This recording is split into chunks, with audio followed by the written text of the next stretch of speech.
This is Necrokennan, and this video today will be about vital and psionic energy. Now, I would first like to start off by saying that later on I will be teaching various techniques in both fields, but I want you guys to have a broad understanding of the distinction between the two and how they both can be utilized. And as well, these two energies, like I said, are psionic energy and vital energy. So to start, everything in creation is made up of electromagnetic energy vibrating at different frequencies that correspond to sound, light, and color, such as the color reference corresponding to the chakra points along the spine. The existence of electromagnetic fields around every object in the world has an aura. This is called chi, prana, hara, etc. It has multiple different names for it. The energy your vital force emits is vibrant colors, bright, such as your auric field and the like. It also has a vibrational sound and a frequency as well too. Now, when it becomes disturbed, stagnant, imbalanced, or depleted, disease and illness begin to take form inside of you. The aura becomes darker and discolored, and personal frequency vibrations are incorrect, and the meridians or the energy pathways and the chakras within the body become blocked. This is one reason, to my energy vamps, you do not overfeed on a person, or you could have these effects on said person or persons that you're feeding on, so please be mindful of that. This energy in nature, as I stated, is electromagnetic. It's positive and negative, yin and yang, and it can be manipulated with the correct applications, such as with Tai Chi or Qigong. Even Kung Fu uses aspects of Qigong and Tai Chi to have more control over the vital force. There are various methods to strengthen the amount and flow of vital energy a person possesses, such as the aforementioned martial arts, as well as yoga, Reiki, pranic healing, and much more.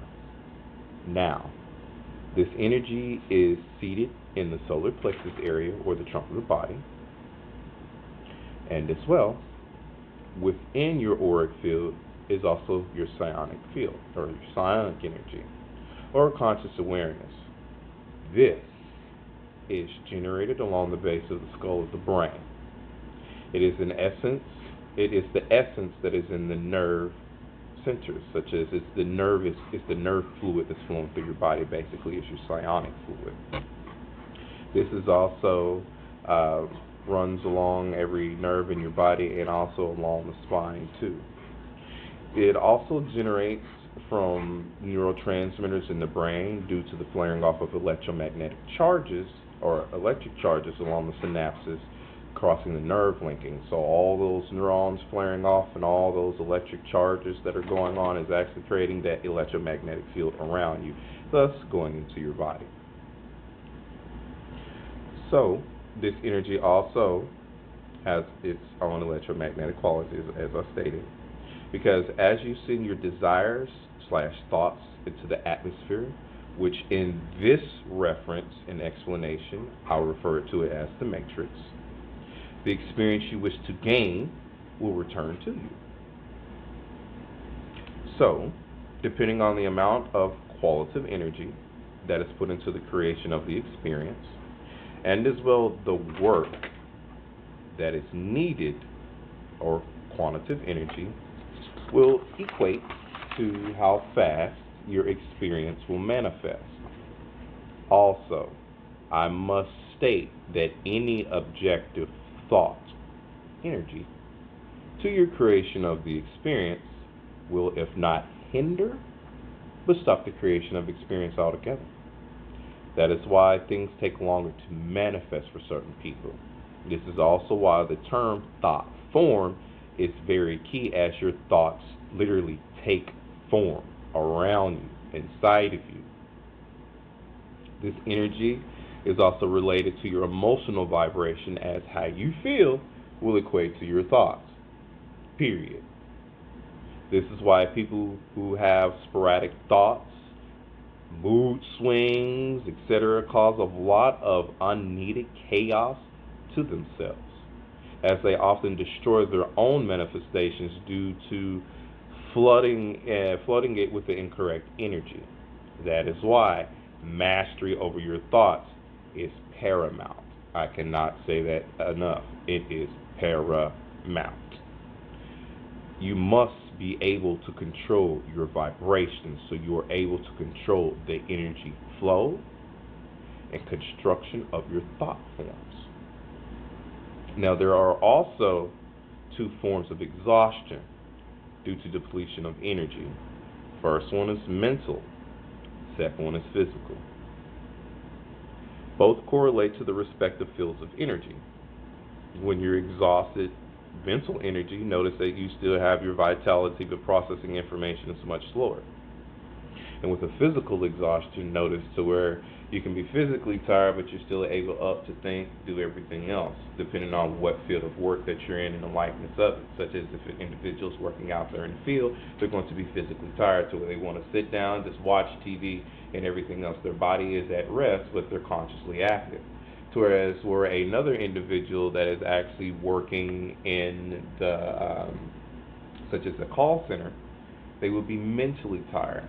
They don't want to think, they don't want to talk to anybody, they just want to sit there and relax and allow their mind just to be clear of everything because they're mentally exhausted from things. They're still physically able to do things, but mentally they don't want to, trust me. So, to strengthen the vital force, a very good practice is Qigong, as it has multiple beneficial factors for its use. It is described as a mind, body, and spirit practice.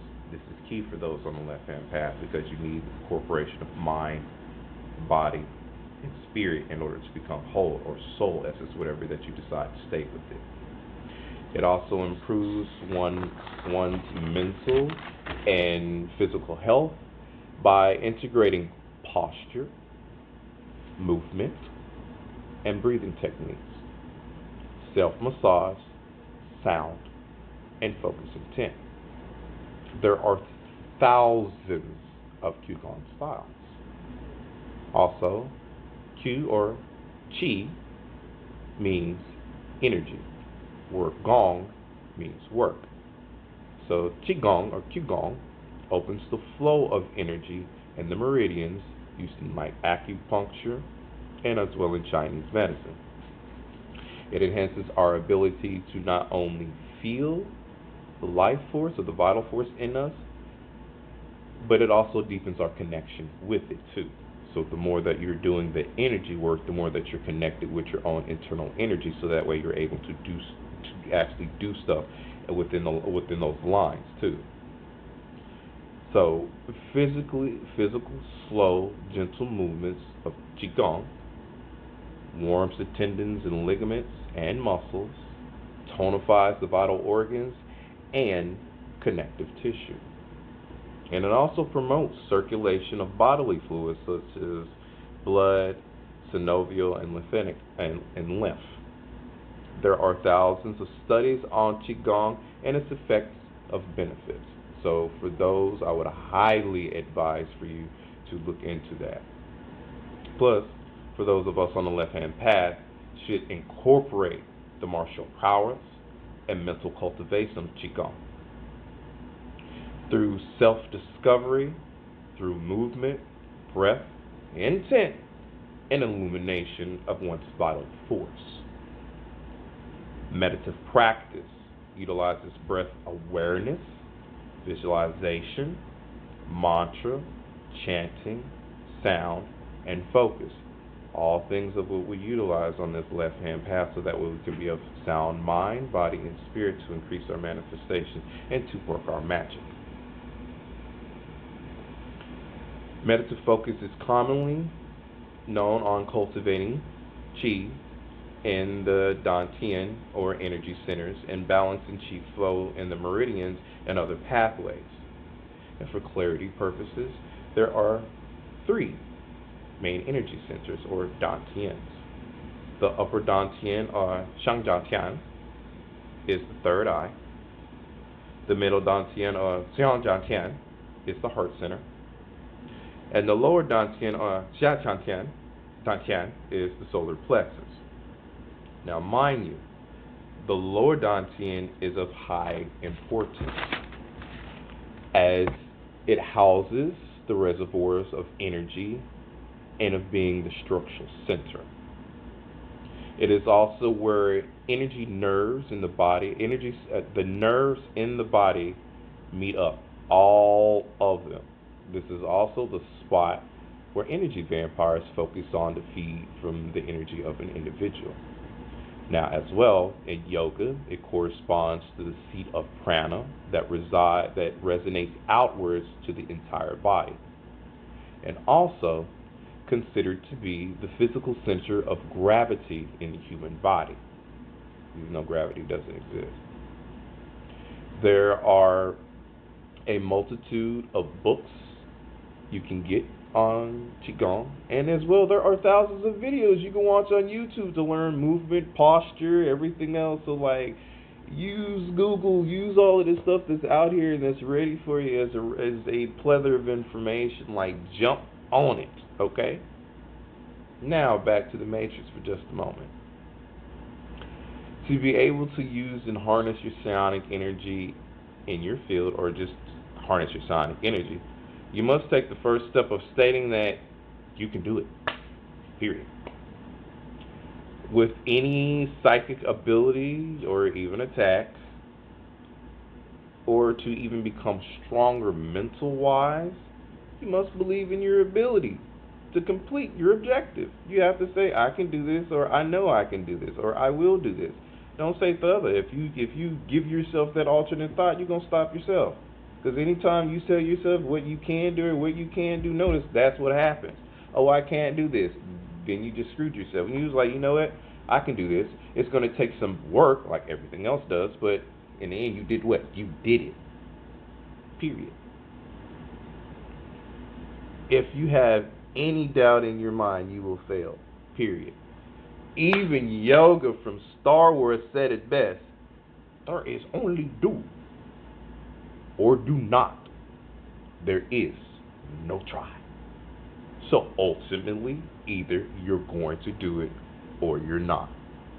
Fundamental basis underlying of everything is yes or no.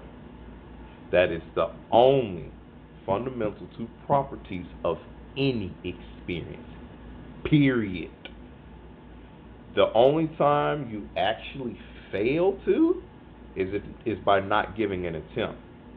Now, mind you, as with everything in life, you will have setbacks at first starting out with anything. But setbacks allow you to evaluate what needs to change and for you to continue, so that way you will succeed. Now, an optimum psionic mindset to help you achieve this is what you really want to strive for, which is a clarity of thought where all things in your given area becomes one, where there is no distinction between thought, energy, and time. This is a calm when a true focus can be obtained to see the combination that is thought, energy, and time all coalesce together.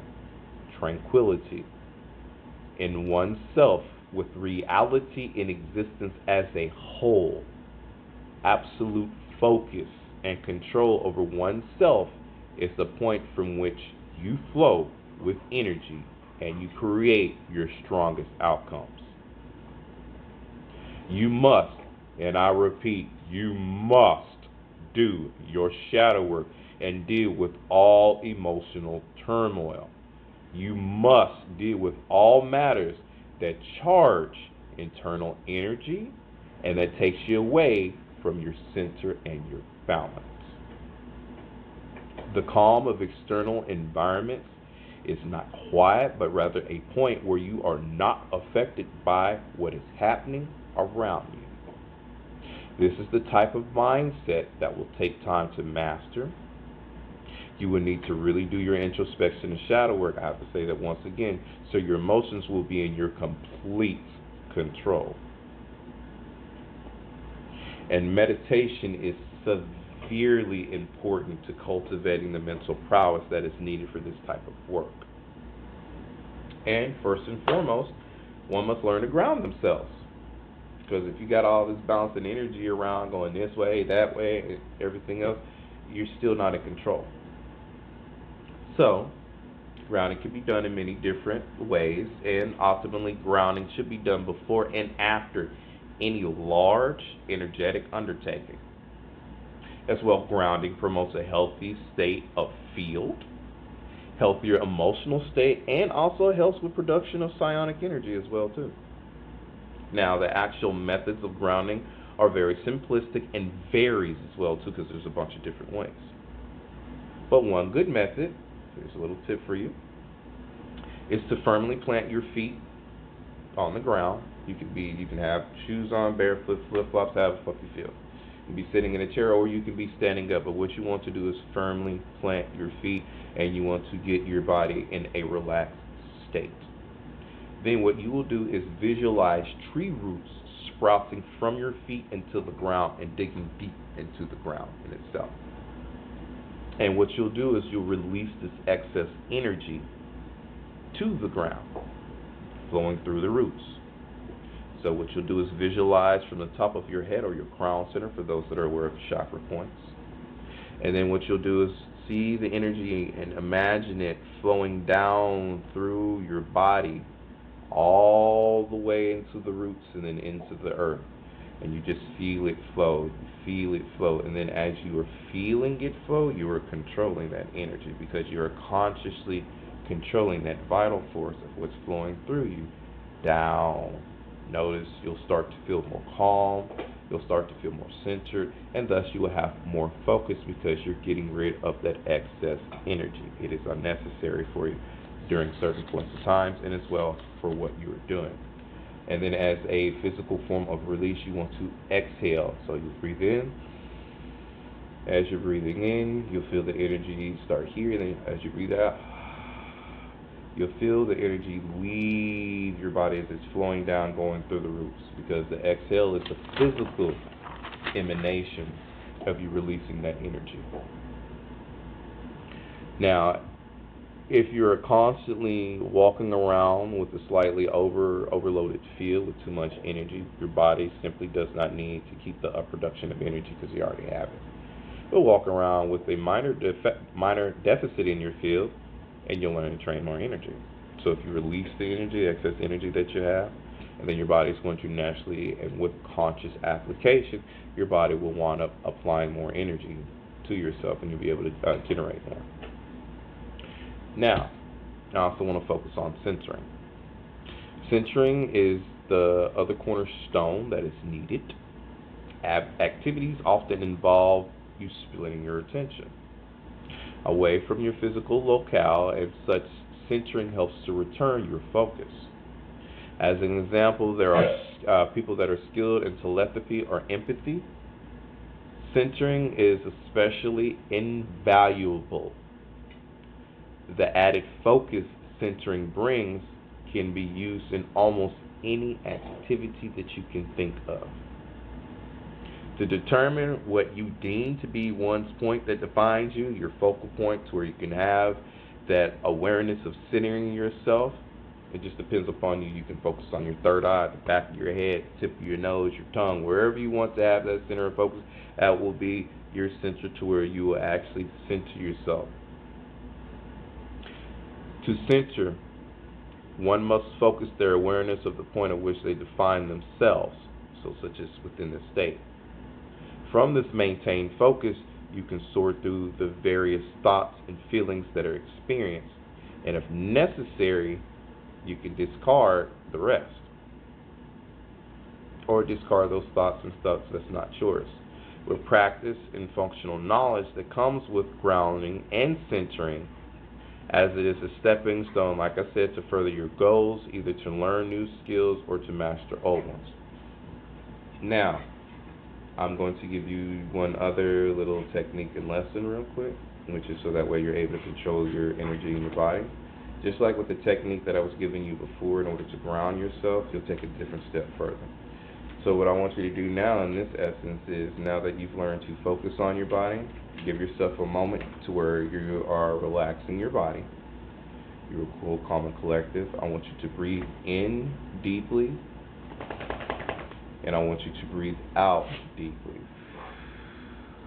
And as you're doing so, I want you to pay attention to your body. I want you to pay attention to how your body feels. I want you to pay attention to every little subtle movement, and then you'll start to notice where your body is slightly heating up. Then what I want you to do is direct your focus of awareness to certain portions of your body, such as the middle palms of your hand. You focus your awareness in the middle palms of your hand. Notice to where your hand will either start twitching, it might start warming up, might start buzzing, might start itching. Whatever signal of what you get, that is to let you know that you are physically aware of that point. You're also putting your energy there, because where your attention goes, your energy flows. So by focusing on your hands, you start to feel that vibration. And then what I want you to do is consciously move that energy from your hands all the way into your arms, all the way up to your shoulders, and just give yourself a moment to feel that. Once you feel it in your shoulders, I want you to move it up your neck. Start feeling your lips, cheeks, your nose, your eyes, your ears, your forehead, your skull. All of that's going to start coming alive in you, because you're focusing your energy there and it's emanating. Then I want you to start sending that energy downwards. Send it to your chest. Start feeling it in your chest, your back, your stomach. Definitely within the solar plexus. You might feel that warm up and get tight. Then move it all the way down to your legs, all the way to your toes, to where you're able to feel every bit of it. Once you do that, I want you to start back from your toes and then go all the way back up to your head again. And then rinse and repeat for a couple of times. Afterwards, from doing that, and because you're aware of the different aspects and point of your body, you've been able to actually manipulate your own internal energy. And so by you looking into Qigong and Tai Chi, that'll help you to increase the amount of energy of what you have flow, and then so that way you're actually able to manipulate it. Then once you're able to not only utilize your psionic energy, but also your vital energy as one, which most masters do, then you'll really start to be able to create the energy around you, because you're using the actual vital force applied with your psionic energy into the atmospheric conditions to create your manifestations. And then as well, for my psychic vampires, it is a must that you get into this, so that way once you are feeding, you can literally not only project your energy outwards like how you need to within an area, you can envelop an individual within your energy, and then you can consciously drain that person of that energy, not only from their solar plexus, but as well from different points. So that is all that I have for the lesson today. I thought it was going to be a little bit longer, but I'm going to go ahead and cut it short. I do want to thank everybody for their time and listening to this energy explanation of the different energies between psionic energy and between vital energy, the utilization of different practices, especially of Tai Chi and Qigong, because those two have been very beneficial for me for being able to manipulate energy not only in myself, but in others, and basically in the world that's around, because seeing that everything has psionic energy for the most part, because if it thinks and if it has a consciousness, it's conducting that psychokinetic energy. Everything around us within existence has a vital force to a degree, because it's created from life. So even your computer and stuff, it does have a small portion of vital energy, because that energy was applied to it. Not only the conscious energy that was taken in order to really create it, but also that vital spark of that vital force was put in there as well too. So just take that energy, take my energy with you that I'm giving to you guys, and grow. If you have questions or the like, please email me at necrocannon@gmail.com. You can also find me on my Instagram page at necrocannon. Be glad to answer any questions. Leave your comments below. Please also like, share, subscribe, so that way you can share this video, especially if you feel like it's very informative to you. And you know others that are on your path that it could be very beneficial to them. Please, by all means, share this video so that way people are learning more how to control not only their own vital energy, but as well the psychokinetic energy of what they're projecting out there into the world. I will be doing more videos on actual energy manipulation and giving classes out. I do thank all of you once again for your time. I do thank everybody that has subbed to the channel, because now we're over 100 subs. So I want to thank everybody for that, most definitely. I'm looking to make sure that we grow within this sector of the Temple of the Abyss. And Black Serpent Clan is definitely going to make sure that people on the left-hand path get the knowledge, know-how of what they need to reach apotheosis. And in the end, you must do the work for anything to succeed. If you don't do the work at all, you will not succeed. So make sure that you're doing the work. So this is Necrocannon from the Temple of the Abyss with the Black Serpent Clan. Dark blessings and abundance to you all. Have a good time and devour your fears. Assimilate the qualities inside of you that are your weaknesses, turn them into strengths, incorporate them, and then use them to empower yourself and make yourself much stronger. Period.